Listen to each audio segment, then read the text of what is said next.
Going to a tournament? At Select Top Tournaments, get all the information you need right on your smartphone. Instant messaging on Facebook and Twitter. Tournament schedules and results. Even coupons from local restaurants and businesses. You can find it on your computer or smartphone at tourneyprogram.com. It's easy and fun, and it's coming to a top tournament near you. So do you host tournaments? Go to easytourneyprogram.com and discover why every top tournament in the country is going to this incredible new platform. Well, hello sports fans, Randy McKee here with Soccer 605, and today I'm here with John Krogstrand, who's an assistant executive director at South Dakota High School Activities Association. That's a mouthful. Yeah, it is. Well, yeah, thanks for being with us again today, John. Yeah, you bet. Not a problem, buddy. You know, we've really enjoyed all the access you've given us there at the High School Activities Association. Every time we've ever called you, you've always been willing to jump in and help, so that's a big feather in your hat. You bet. Not a problem. Glad to do it. So, been a pretty interesting month or so yeah. in the soccer world. Yeah, you know, and really thankful for the work our schools have put in, our administrators have put in, school boards have put in, and you know, the work on behalf of so many to do so much for our kids. And now we're at a point where we can fully say that our soccer athletes are able to represent their schools and their communities just like any other varsity athlete is with any of our sanctioned sports. And you know, some challenges and things obviously that we'll see here in the next couple of years as we iron everything out.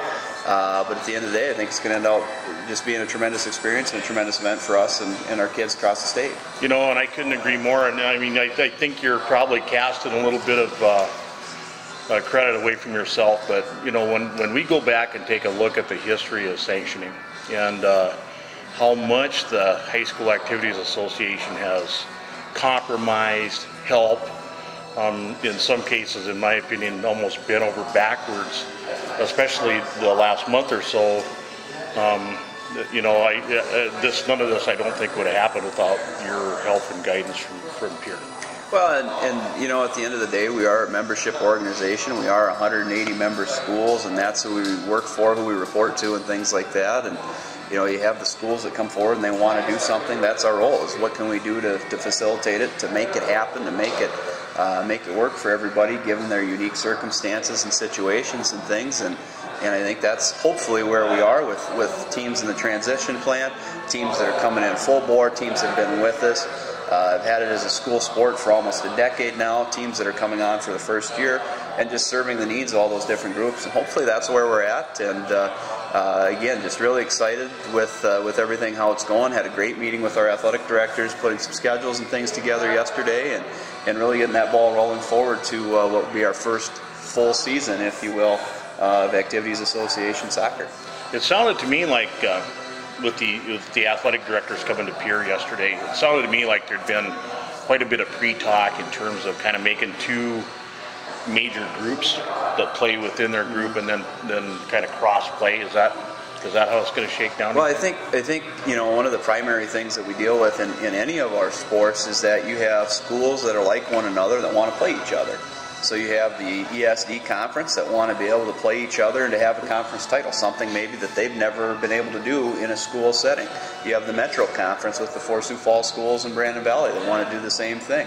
You have the Black Hills Conference that has several of its members now in wanting to do the same thing. So being able to have the flexibility with one another, you know, from going away from, well, we're just going to schedule these 14 sanctioned teams or whatever, but to be able to get that whole gamut in there, to have that conference title, and it's just another step, hopefully, in the right direction of allowing our kids, again, that opportunity to be just like any other varsity athlete and any other sport or activity that we sponsor. You know, and it's been a long time, I think, probably since you've been able, or anybody at the High School Activities Association has been able to sit down and say, okay, we can make this thing from new. We can make it from scratch. What do we do? And so you probably got to see a few wishes come true while you're putting this together. Yeah, and I think we all know that we're going to see it. We're going to have a product, and at the same time, we're not done. We're going to continue to look at what can we do that's going to be better for our kids. What can we do better for, you know, we've talked about the playoff system. This will be one of the only sports where we don't take everybody into the playoffs. So how are we going to address that at the AA level for you know, starters, where you have 16 teams and the bylaws right now say only 6 get in? Can we get that out to 8? Can we talk about 12 or 16 like we've done in other sports at that level?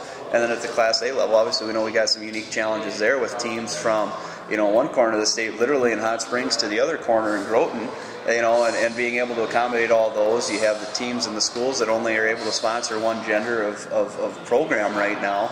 So just kind of getting all those cogs and everything working together and doing as best we can by our kids in schools.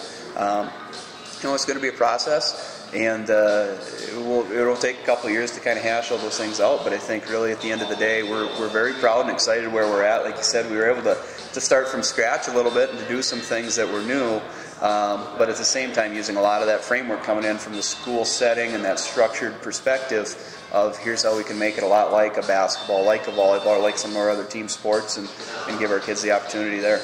Yeah, it's really going to be interesting because, as far as I know, and you're going to fill us in here in a minute, but, it looks to me like that's kind of where we're headed. It's going to look a lot like the football playoffs once we get toward the end of the season with certain teams qualifying by their records and where they're coming from, and then moving down to one final match on the final day. Yeah, and that's really what we've kind of set it up right now.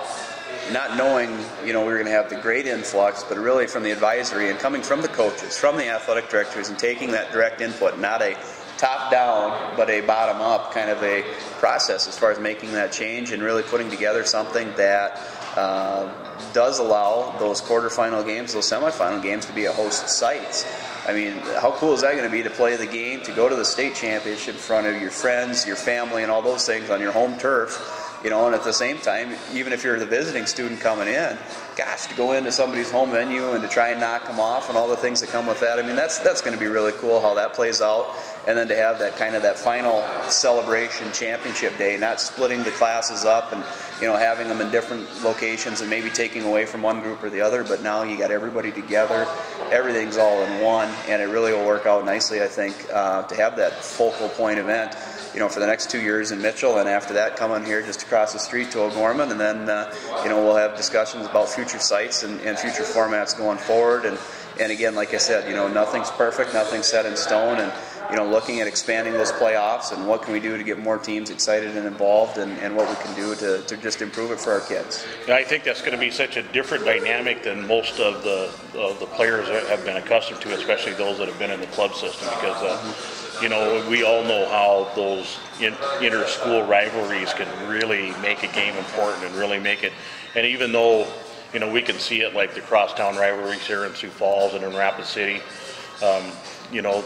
I think this is just going to intensify this thing just so much. Yeah.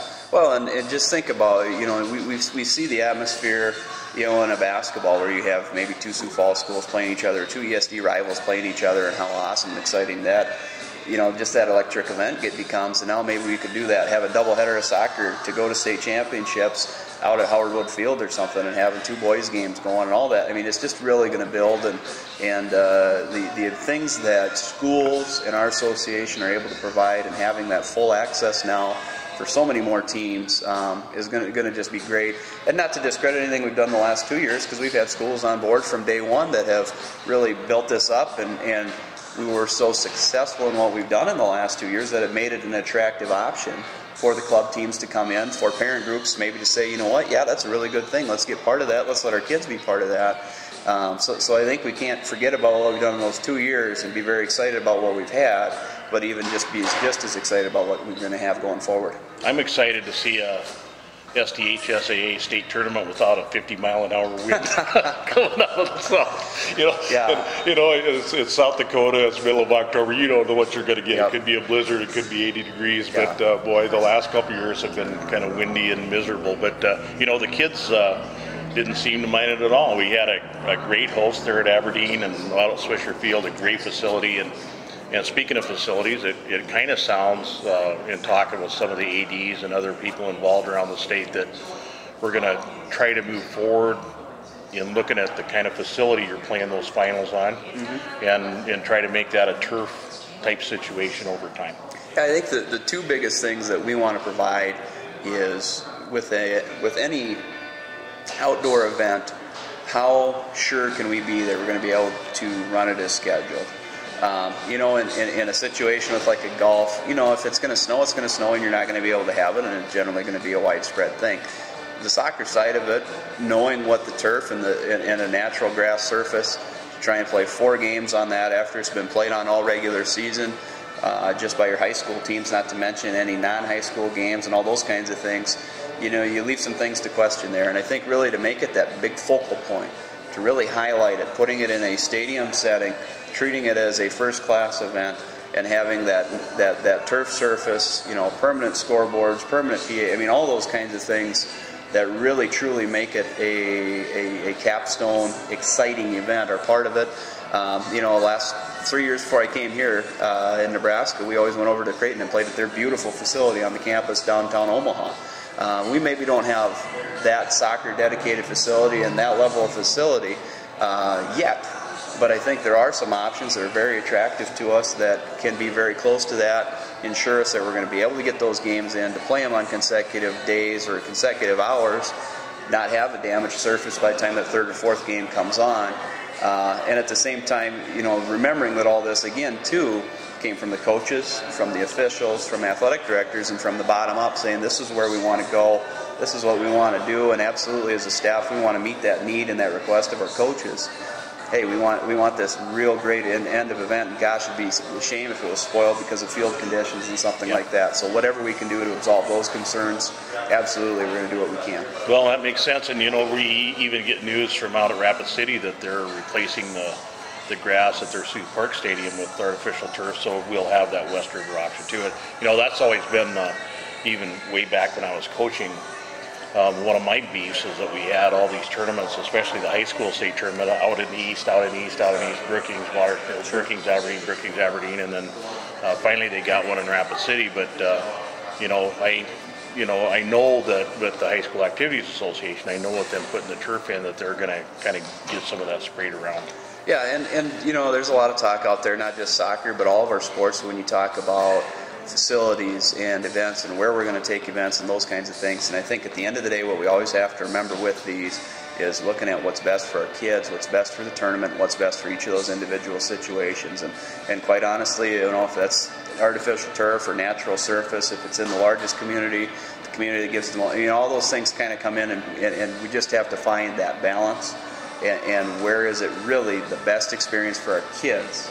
And as long as we have that map, then we're doing our jobs and we can sleep at night. If it's, you know, for some other reason, that's not what we should be doing, nor is that what we are doing. And hopefully that's what we'll continue with, is what is truly best for our kids in the state of South Dakota and for our programs. Well, you know, that's what turned me from an anti-sanctioning guy to a pro-sanctioning guy after seeing how you ran that first tournament and the stuff that you just did. That made me do a 180 because you know, nobody runs more tournaments than you guys do in South Dakota, and your job is to make it right for the kids and not to make it right for a friend board member or something like that. So you know, I'm absolutely confident you're going to be able to carry through with that. Yeah, and again, you know, the thing that we see so many facility discussions and all that continues to build and continue to have more opportunities and more places to go. And you know, where we have that first-class facility and that ability to host it, we're going to take every look at it. And again, the more of those we have, the better it becomes, because now you have maybe some of that competition and that amping up to make sure they're providing that first-class atmosphere and event. And you know, if we have that, then we're obviously going to be in a position to provide great things for our kids. Yeah, well, and that's what it's all about. So, okay, we got the facilities talked about. When's the schedule going to be out? Sure, we did a lot of the scheduling just yesterday on Wednesday afternoon in Pierre. Had I think 26 of the 30 athletic directors from our different programs were able to come there. Had a lot of good conversations. Again, being able to allow certain teams to be able to play a conference schedule, to play schools more like them, and those kinds of things. And we've got some tweaks in there and some concerns from our programs. Maybe they only have one gender. Maybe have concerns from programs that are geographically isolated and what we can do. So a lot of the initial work got completed. And then I'm going to basically been tasked with taking and going through and trying to fill the holes and fill the spots and putting together schedules for everybody. Is everybody going to be happy, and is it going to be perfect? No, but I think this is a one-year deal to where we can get through it, to give that balanced schedule, and then again go back to our schools and say, okay, now that you know who the programs are, who you're going to schedule, who you're going to see in the postseason, all those kinds of concerns that coaches and ADs want, you want to see who you're going to play at the end of the year. Now they have the ability to address that a little more directly, and hopefully they're able to carry it forward and do a job with scheduling like they do in everything else. I know looking at the advisory committee report here from their last meeting, that was a big issue. It seemed like, well, not a big issue, but an important one that they were going to ask you starting next year. Mm-hmm. That was back before the avalanche, but they were going to ask you starting next year to start making sure that there was some cross-state play, and some, like you call it, a balanced schedule. Yeah, and that's that's been a concern I know of the teams before they were sanctioned at the the club level, of guaranteeing being able to get a schedule, to get games. Are people going to say, well, we're not going to travel to you because we could stay here and fill our schedule and those things? So we have to answer those concerns, but at the same time making sure we're still budget conscientious. We don't want to take kids out of school for multiple days and all those kinds of things, but being as flexible as we can and working with each other, and honestly that's something that I think, again, going back to our local admin, have done a great job of being able to do that, and now just kind of finding that balance and taking that, myself taking a step back, looking at the whole picture and bringing something forward to everybody. Last year with some of the sanctioned games that I went to, and I was about half of each, one of the things that I noticed, especially in some of the sanctioned school areas, was that the level of referees that we're accustomed to here in Sioux Falls or maybe in Rapid City may not be showing up at a Huron or a James Valley Christian or Freeman Academy. What do you think the schools can do and the High School Activities Association could do to bring up the consistency and quality of those refs? Well, and that's the million-dollar question, because a lot of times you'll hear that we have that in basketball, that we have that in volleyball, we have that in football, and all the way across the board. And is there a perfect solution to some of that? No, not really, because I think in a lot of cases, whether it's an official, whether it's a coach, whatever, you always maybe want to be at that top level, or what you can consider the top level. From our perspective, every game's important. That's the biggest game in that town to that kid, to those people at the same time. So there isn't a bigger game or a smaller game. I think what we are able to provide is with the licensing and that, now with everybody under one roof, all under the NFHS set of guidelines, all under that set of rules, being able to centralize everything, if you will, to have that one body of officials, not maybe having to pay so much to this group and registering over here with that group and those kinds of things. Now it's all together to do high school soccer. Hopefully that brings it together, gives us some more options at least to start from, and then go back to the local communities and start to recruit those kids that are just graduating high school, just out of college, first-year teachers, things like that. And what can we do to continue to educate ourselves and get better, and again, provide our schools with more options at the local level to find those officials and home grow some of those officials a little bit. Well, and that's important, and like you said earlier, that's just another sign of growing pains, and I'm sure they'll get through it. And I know as a high school athlete in South Dakota, it wasn't every game I went to that I was happy with that basketball ref for the football crew. Yeah. And it's the same thing with soccer too. It just, that's how it works. So, well, John, I know we've covered quite a bit of ground. I don't know if there's anything else that you wanted to talk about in terms of throwing out, the process or what's gone on, or what you'd like to let folks know. But now's the perfect time to do it. Well, I think just the big thing is I feel really confident and appreciate the things that you've said today. But we feel really confident with where we're at with soccer in the state of South Dakota. The high school level, to have our athletic directors getting their hands on it, to increasing the knowledge, to increasing the visibility, to doing all these things for our kids, to allow them that opportunity to represent themselves, their schools, their communities, as they do through high school athletics like maybe nothing else that we have, is just fantastic to where we're at.